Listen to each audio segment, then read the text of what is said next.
Hi, my name is Jamie Gibson. I'm with Magic Stone Studios, and in this tutorial I'm going to show you some advanced techniques for painting various surfaces such as metal and plastics and cloths and things like that. And our excuse me, our test subject is going to actually be this weapon here. This is an M60 rifle. It's going to be going into my game, which is Rats. And if you want to check that out, you can go to ratsarmy.com.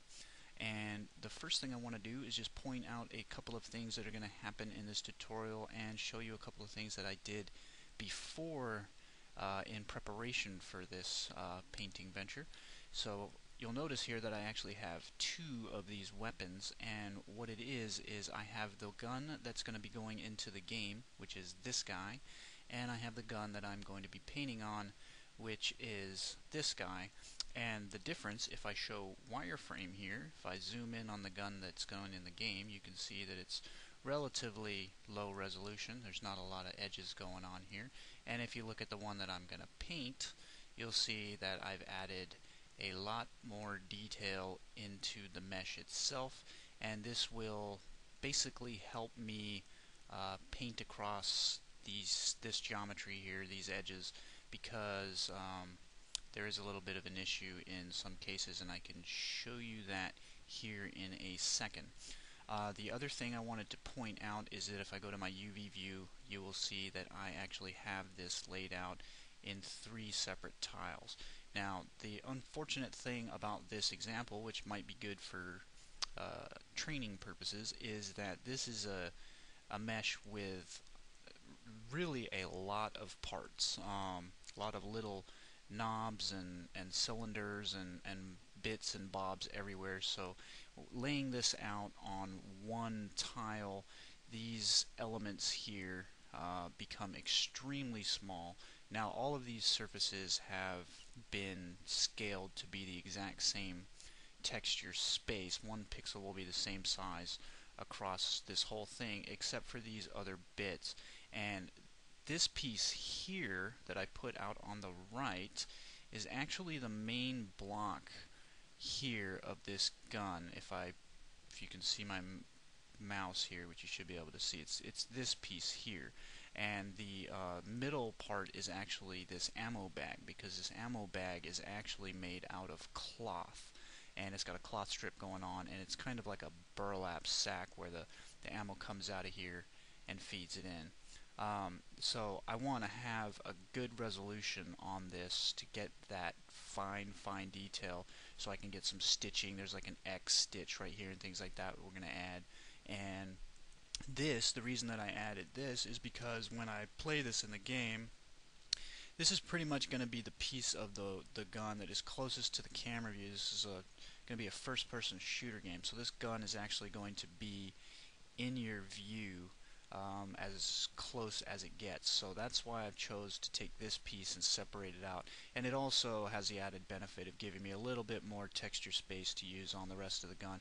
Otherwise, all my details are they're going to be really pixelated and really fuzzy. I don't want to use a 4096 on this. I'm going to use a 2048. So just to show you again that I do have these things separated out.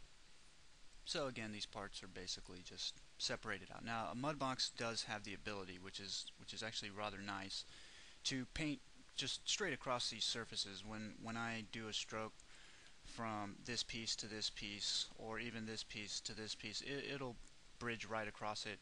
And in my paint layers here, I'm going to end up with just one set of layers. However, when I do go to export this, I will get three files, one for UV, it's called U1V1, and this is like U2V2, and U3, or no, U2V1 and U3V1. They're all in the vertical as V1, okay, but in the U, they're going to be 1, 2, and 3. So that's just a special note there. The other thing that I've done is on the gun I'm going to paint is I've actually opened up some of these chambers. This is where the ammo feeds in, and the user will actually lift this piece up, and I've pulled the magazine box here away from the weapon so that I can have access to paint the items under here.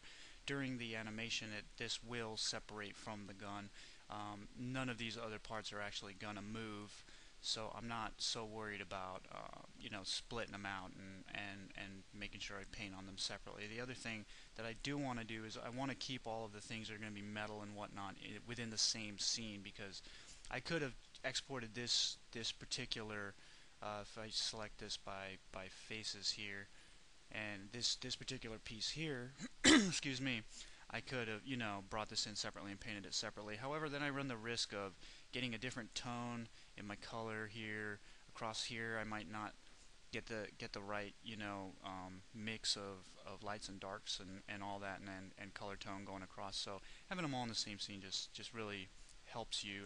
And I could also import these as completely separate objects if I wanted to, but if I did that, then I would have to make multiple materials over here, and then I'd have to keep switching and selecting these pieces back and forth. Doing it this way with the multiple UVs, it just gives me one surface that I can paint across, and then in the end it will nicely output three completely separate textures. And this weapon is going to go into UDK, so basically I do have the ability to using, if you're familiar with that engine and the material system, you can use a linear interpolate to combine multiple materials, pretty much as many as you want, using a mask and separate UV channels and things like that, to combine a bunch of high-res textures on one object and really get the best out of it and not hit too many draw calls and things like that. So we're going to begin, and the other thing I wanted to mention is the way that I'm actually going to be doing this tutorial is a little bit different. What I'm going to do is I'm going to record particular parts of the tutorial explaining what I'm actually going to do, and then I'm going to stop that part of the video, then I'm going to put it into speed time-lapse mode, and I am then going to complete the rest of the weapon in that mode, but I will stop to explain. The reason for that is I do not want this tutorial to take 10 hours, and I expect that this gun, being as complicated as it is and having as many different pieces and everything that I just I have to go over, it's really gonna go into the number of hours. I kind of anticipating if I were to do this without recording and stopping to tell, I'd already been going now, I'd have been partway done already, but basically it's gonna I'd estimate about 3 to 4 hours painting this entire object if I were just doing it and not recording and not worrying about anything like that. I'm also at a lower resolution here because of my capture window, so I don't I don't get to zoom in as much as I'd like and things like that. And the other thing that I wanted to mention is that during this, I'm actually going to be using a Wacom tablet, or a Wacom if you want to call it that. If you don't have one of those and you want to get into texture painting or sculpting or anything like that, I highly suggest investing in one, because it really is a time saver. And the one I'm using is honestly, it's really not very advanced at all. It's the version from 6-8 years ago or something. It's a excuse me, it's a Sapphire 3. It's really only got like a 6x4 surface on there. I mean, this is only part way of my whole screen. If I take my cursor, I mean, I can go out of here, and it does represent my whole screen, but it's a very small surface. However, that I actually don't mind that much, because I tend to, when I illustrate and things like that, I like to actually draw things a little bit smaller than normal, just because I don't have to move around so much. So it helps me in a way, and it does have pressure sensitivity and things like that. So if doing this with the mouse is actually going to be a little bit of a nightmare, to be honest with you, because you don't have that pressure sensitivity. And let me show you really quick. I'll just get into it now. And the first thing I'm going to do is I'm going to get rid of this one, because I'm never going to paint on that guy. Actually, you know what? Let me undo that, and let me show you what happens if I do try to paint on this guy. So what I'm going to do is take my paint tools, my paintbrush here, and really all I got to do is just hit it, because I just tapped it. It doesn't have anything, so I'm just going to call this my base color, and my keyboard wasn't working there. Base color. I'm going to make it a 2048. So I want it in the diffuse. I'm going to save out as a TGA, actually, not a TIFF. TGA is the native format for UDK images. Just hit OK. And if I come up here to layers, you'll see in my paint layers here that I've got here my base color. And my color over here is going to be a little difficult to show everything. I'm trying to explain everything I'm doing. Is white right now, and that's fine. I don't care what color I'm using. I'm just trying to show something. So if I take this and I paint on this object, you can see that I can make an okay stroke right around here. Okay, it's a little pixely. Okay, I'm not using a stamp, and my spacing I'm just going to put down to 0. You can see that I'm getting a little bit of weird pixelization, and you can see that right here, if I turn off the wireframe, I get this weird gap here where, if you see, it's giving me this hard edge. Now this is going to be particularly noticeable here when I go to paint on the barrel. If I make a diagonal stroke here, you can see that it's showing up on both objects, okay, because they both share the same material. However, I'm getting this really weird stepping, where if I look at the wireframe, it's actually not able to pass the stroke over the hidden edges. Whether or not this is a bug or what, this is a trial version, I really don't know what's causing this. However, if I come over here and paint on this one where I've added cross sections, you can see that I don't get that. I can paint smoothly, and all I did, it's the same number of segments going around, but it's more segments cut across. All I did was select these edges and just did a connect in 3D Studio using, you know, roughly 35 segments, and you can see that I can pretty much paint on any surface. Now, one of the anomalies that I get here is if I go to flatten to UV space, and it's telling me that there's T-shapes in the mesh, which is actually okay. When I cut this detail in, I really didn't care about what really happened to the mesh. It doesn't have any rat's nests or butterfly points or anything like that. I did fix those, but T-shapes, you know, I'm not worried about it because I'm not sculpting this object. I'm not worried whether or not it's going to actually, you know, be a clean mesh. The original mesh, the one that I'm bringing into the game, is fine. Now you can see here that I can paint here okay, but I believe that this is on the object that that I've up-res. If I hit A, if I lose my mesh, I can get that back. So let me just real quick take this object and just hit H, and that'll hide it. Okay, then I'm going to select this guy, and I'm going to go to Mesh, flatten to UV space here, and I'm going to come over here and I'm going to try to paint on this flattened canvas. Oops. Let me go back to my paint tools, and you can see that I get the same thing. Okay? I can't paint a nice diagonal stroke. I would have to try to match and then match. It's impossible. It's completely 100% impossible to paint on this. So you can see that it just does not bridge these segments. It's Artifact City, and it's really there's no using this at all. It's one, you know, to be perfectly honest with you, it's 100% useless. There's absolutely nothing I can do. Some of these surfaces, I can paint them fine. You know, other ones, I get these weird spots where the paint stops. You can see that right there. Sharp edge. Okay, can't paint across that edge until I actually get close enough to it. So I don't know what that is. I've messed with all of this stuff. I've tried using, you know, fall off based on angle. Same thing. You know, I've tried all this stuff. So the fix that I've come up with is to up-res the object myself, not using the subdivision here in Mudbox. Okay. Basically, if you go here, you can actually take this, go to these options here that's right next to it, go under Mesh, Add New Subdivision Level, and change these options. And if you have all this checked, it's basically adding like a turbo smooth over the whole thing, and that's your typical Mudbox subdividing, where you would do that and then you'd sculpt on the object. Okay, and that works good with an object that you know is 100% quads. If you've got some triangles in there, then it can kind of freak out.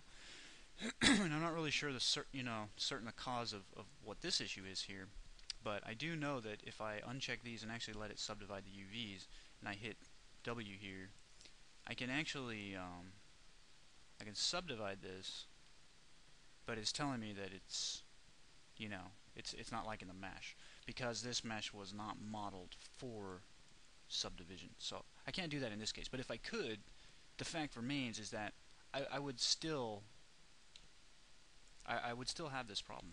Okay, I'm gonna make a huge brush.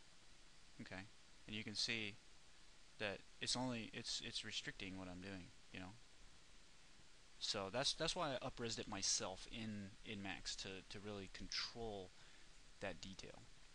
So with that said, I'm going to go unflatten. I'm going to hit U to unhide. I'm just going to come to my objects here. Click nowhere to deselect. Click the one I don't want to paint on. This now the other thing I want to mention is that the texture that's output from these have the exact same UVs. Okay, I just cut in segments. I just added edges everywhere. You know, I quadified this. Okay, and oops, I keep doing this.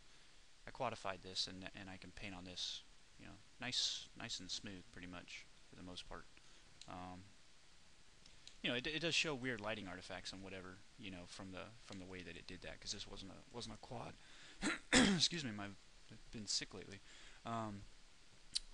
But what's going to happen is that you can see it right here, that this object gets the same texture. Everything I do over here eventually shows up over here. So, you know, whatever I generate here in my whole entire texture sets, you know, I'll be able to use it on the mesh that I use in game. And in game, you know, any T-shapes or things like that, they're really not a problem. You know, it'll also warn about, you know, the caps of cylinders if you don't make those quads. You know, it'll tell you, hey, you know, I can't do that. It's made out of a bunch of triangles. Really, the root cause is it just freaks out when it gets down to combining quads and triangles. So if you are doing a sculpt, not a paint job, then you will need to want to try your best to keep as many quads as possible. And if you have to have triangles, keep them in a spot where it's really not going to hurt the model all that much, because it will give you some minor artifacts here and there, sometimes some major ones, you know.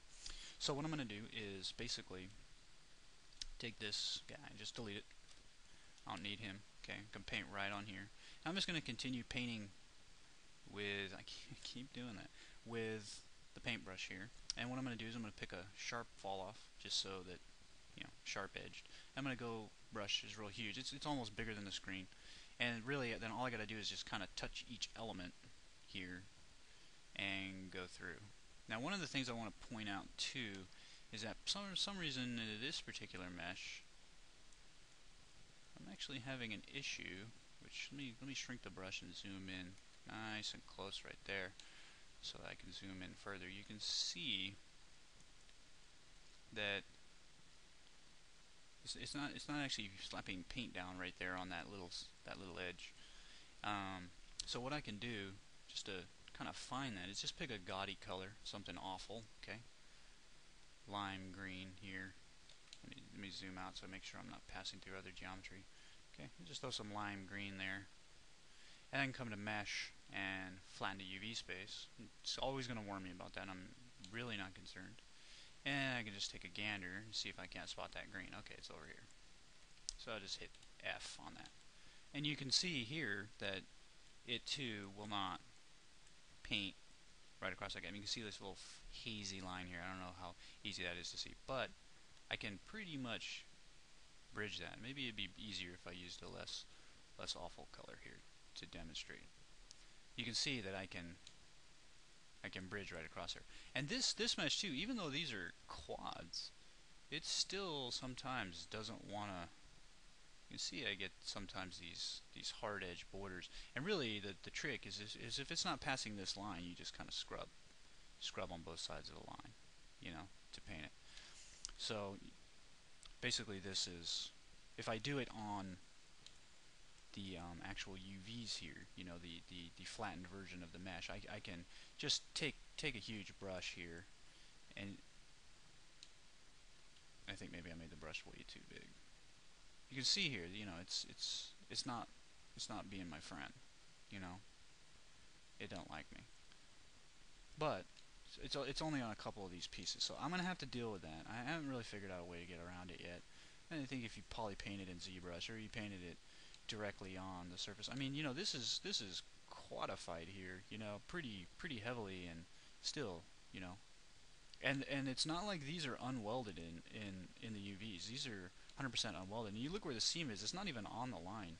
So it really makes no sense. So I really wanted to make it a point to get that out of the way that that there are some issues with doing the painting in Mudbox the way that I'm doing it now.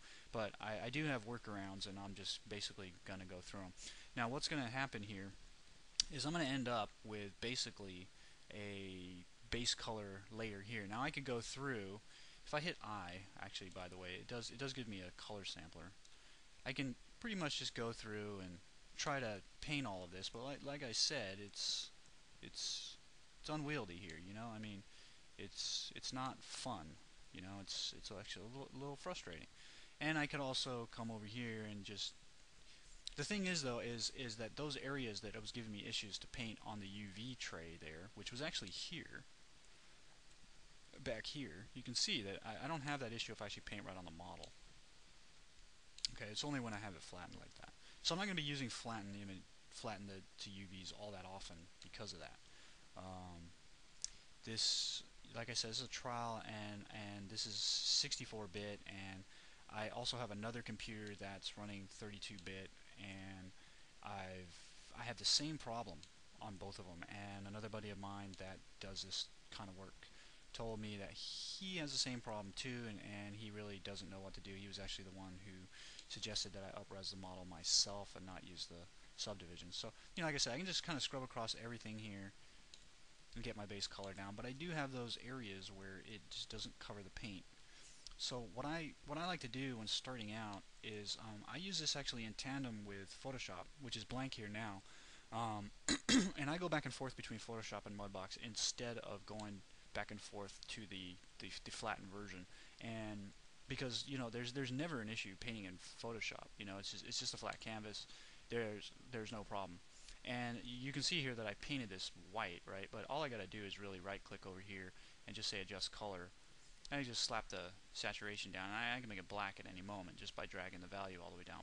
But the fact is, I actually don't want it to be 100% black. So I'm just going to drag that. I don't even know if it's doing anything.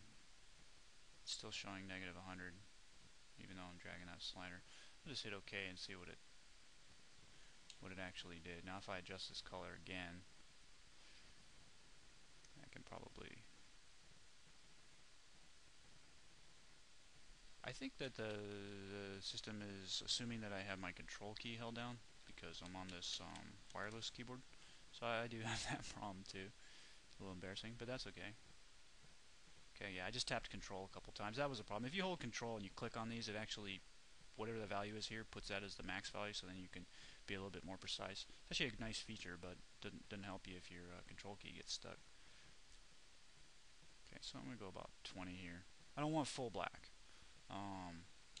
Just because, I mean, full black is might be accurate, but at the same time, it's really not what I want for a video game, because without lighting, even a white surface will end up being black. So I want to brighten it up just a little bit for game purposes, and let the lighting of the scene actually dictate most of what's going on. And if I really need to later, I can oops.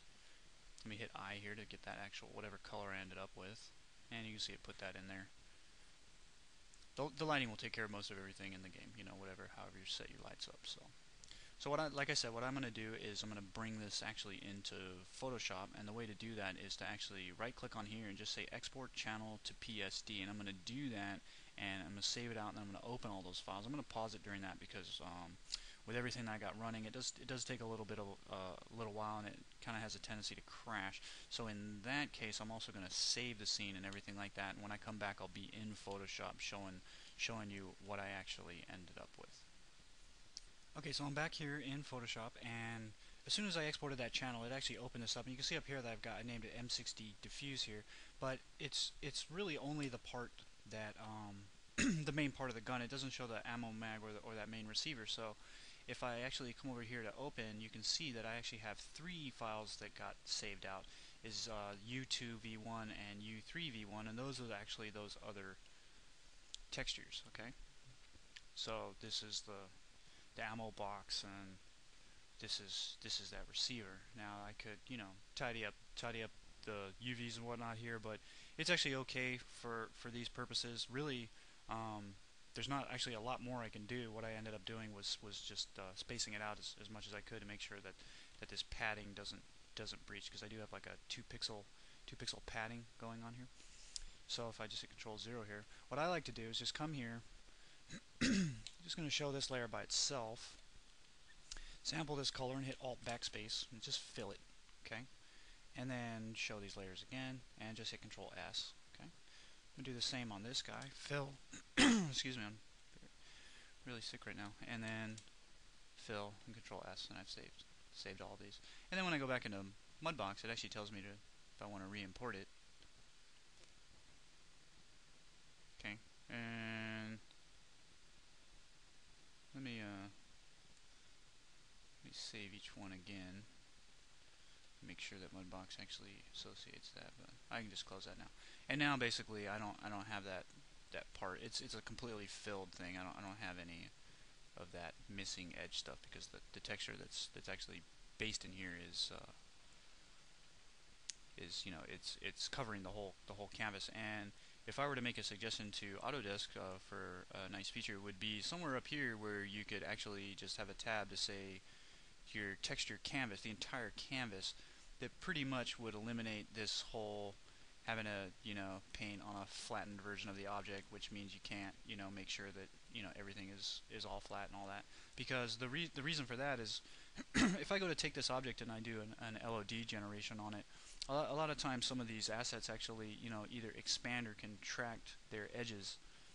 If this was cut in half, this edge might get dropped out and it might drop over to here. So I'd want that base color to cover my whole entire canvas. If it's cutting off and it's showing that material color, which is that weird tan, then, you know, as I do my LODs and I view them in my game engine, I have all these little strips and stripes all over my object. I have to go in there and correct that. So it would be kind of nice to actually just be able to paint straight up on the canvas, like as if it was Photoshop somewhere inside of Mudbox, without having to go to Photoshop to do that. But and also the other thing that would be nice would be a flood button here, just so I could flood a base color, because sometimes, you know, you do have all of these different um, you know, these blending modes, and you can set, you know, your strengths and all that. So basically, you know, you have, you know, your general Photoshop controls here. However, if you wanted to do a total complete tonal shift over a whole bunch of layers, in a lot of cases you want to actually add like maybe a 256 layer that just floods, you know, red over the whole thing, and then you tell that to be hue, and then, you know, the whole thing is red. Um, if you were to do that only in Mudbox, every time you added that, if, you know, at least once, you would have to paint that whole layer out. You know, I could always duplicate this layer because it's now painted out, but if I didn't have this, if I didn't go into Photoshop, if I didn't, you know, slap down my base color, I would be in a situation where I'd have to paint the whole object just to do a tonal shift, and that's not cool, because there's no, like, you know, blend, you know, like a layer over the whole thing. The other thing I want to point out is you do have the ability to actually add masks here, and then you can paint on the mask and cut it out. But what happens is when you do that and you export the channel, when you go into Photoshop, that Photoshop layer does not have that mask. You actually have to collapse that down before you go into Photoshop, or you lose it. So I mean, I've had that where I've masked out a whole bunch of little decals and things like that on objects, and then I've just exported the channel, gone into Photoshop, and just done a save as TGA. I go into my game engine, and everything looking all weird and messed up, and I got all these weird edges, and I was like, what's going on? When I went back to Photoshop, I realized, oh, it didn't bring in the mask, you know, from when I had a mask here. You know, if I take this, I'll actually, you know, I'll just go ahead and demonstrate that. I'm gonna hit black here. Let's see if it works. I believe that was. See, I can mask that out, and then if I export the channel to PSD here, okay, I'm just gonna overwrite my diffuse. Yes, I want to replace it. Okay, come to Photoshop here, and if I just open it again, it'll ask me to update. You see, the mask is not there. You know, there's no mask on here. I can add a mask here and paint that here, but the mask that I made in Mudbox is not here. So that's important to note, that if you do mask some of your textures, that it doesn't come in, and the way to fix that would be to actually only show this layer. If I had another layer here, okay, and this is just put a random color on here. If I tell this to merge, or merge the whole thing, merge visible, it's going to put that, it's going to combine this layer in there. So what I need to do is hold Alt and click here, and that would isolate this layer. And then if I say merge visible, now I'm still on layers. So if you do use masks, before you go to export, you can keep them in here, no problem, but before you go to export, you have to make sure that you collapse that mask into the whole thing. I'm just going to kind of undo back here until that mask goes away. I don't know if I can delete that. I think it's going to delete the whole layer. Yeah, it did. Okay, so I'm good. Okay, so really this was basically kind of an introduction into certain aspects of Mudbox that you need to be aware of when you go to actually paint something, especially if you're trying to paint high res and you really want to have a completed paint job, free of errors. Those are some of the things that you might run into. If you're having weird issues with your paint not slapping down, try going back into your authoring application and just cutting in a bunch of segments. Just make a duplicate, make a clone of your object, cut it into a bunch of polygons and bring it back in and see if that does any good, and you can paint on that. Again, as long as you just cut in detail and you don't actually move anything around, you're not messing up your UVs. So painting on this is still painting on your original object, and it's fine. I've done it, a dozen times now where I've had to add this extra detail. And like I said, this is really messy here, but again, I can still paint on it. It's still the same general surface. It's just,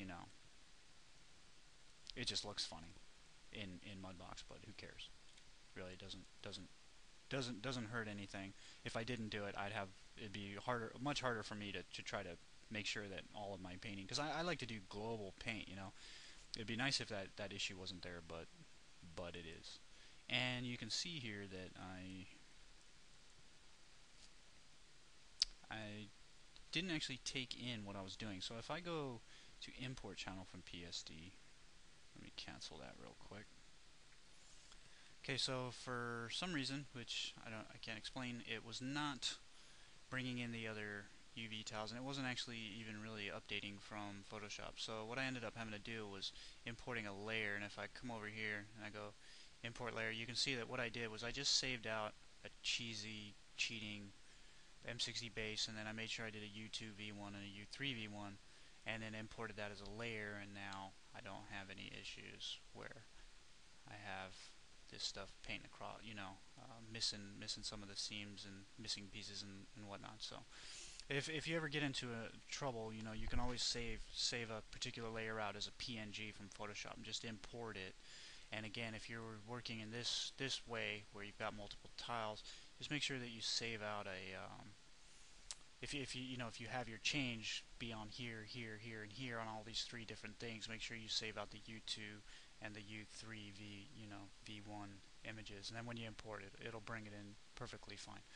So again, it's not a perfect system. There's issues with doing this, but we are ready to go.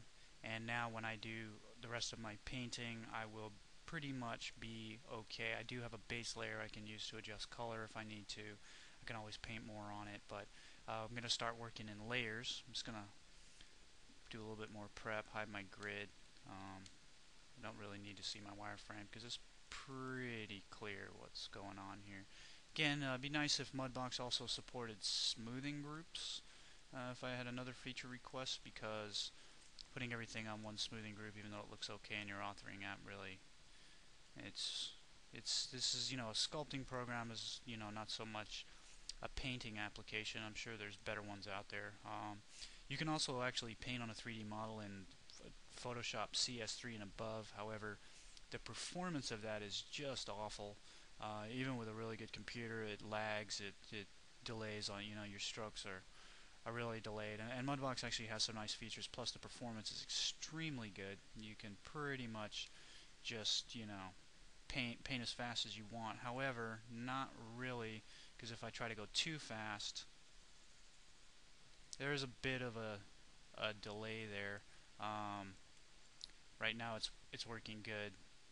Okay, but every once in a while, sometimes you'll get this dot that appears, and then it'll skip, and then your stroke will kind of look like this, you know, as it goes through. If you go way too fast, sometimes it can actually give you some weird issues. So this is I'm gonna stop this video now, and I'm basically gonna start with my actual techniques for putting down some rough metal. And this gun is going to be actually a worn gun, and there's a combination of metal, plastic, rubber, um, and really that's about it. For the most part, it is one solid tone. There's also techniques if you wanted to actually have this be a painted gun, where the manufacturer painted it, you know, like a gray or a tan or even camo or whatever. You could do that too, and you can use these same pretty basic same techniques to do some paint chips and things like that in there that I'm going to show, and it's going to be nice. Oh, and actually the last thing that I wanted to do, which I forgot, is to actually explain the purpose of a Wacom and why it's good. That right there was one stroke. And what I've got down here is under my advanced. As long as you're using a pen tablet, if you set, you've got your pen pressure here. If I set this all the way to 100% minimum size, minimum strength, basically, no matter how hard I push or what, it's going to be, that's drawing with a mouse right there. That's exactly like drawing with a mouse. Okay. However, if I take these and drop them down, which I tend to do, just put them as zeros and rely on my hand pressure. If I go real light, you can see I've got this very thin, light stroke. If I go real heavy, pushing as hard as I can, and I can actually vary that as I go. So what I can get are some, you know, if you go too fast, it doesn't look so great. But being able to vary the size of your stroke during your stroke is the whole reason that a pen tablet exists. Okay? It's not the fact that, oh, you know, I can do, you know, change size, or it's easier on my hands or whatever, because getting used to a pen tablet actually gives you more carpal tunnel than anything that you've ever used in your life. Worse so than a mouse ever did. You know, if you have issues with your hands cramping up, you know, get ready for a pretty big curve there. When I first started using these things, I was able to go about 20 minutes, and my hand was done. I couldn't go any farther, but now I can pretty much go for 12 hours, and I don't get any cramping. So get a pen tablet if you are going to be painting things by hand, because it is very useful. You see, I did one undo and that whole stroke went away, and it was just really able to come in here and vary that. I don't have the best pen control in the world, but it's really not all that bad. So if you wanna, you can see I still got some of these issues here, even though I have segmented this. I could segment it a couple more, but really I'm okay with it, because like I said, if I wanted to fix that, I could just scrub across that border, and it's not so apparent that it's going to be that huge of a problem. It will rear its ugly head on me as I go through this and do it, but I have been able to paint through that. So again, I'm going to stop now, and then I'm actually going to start with the actual techniques.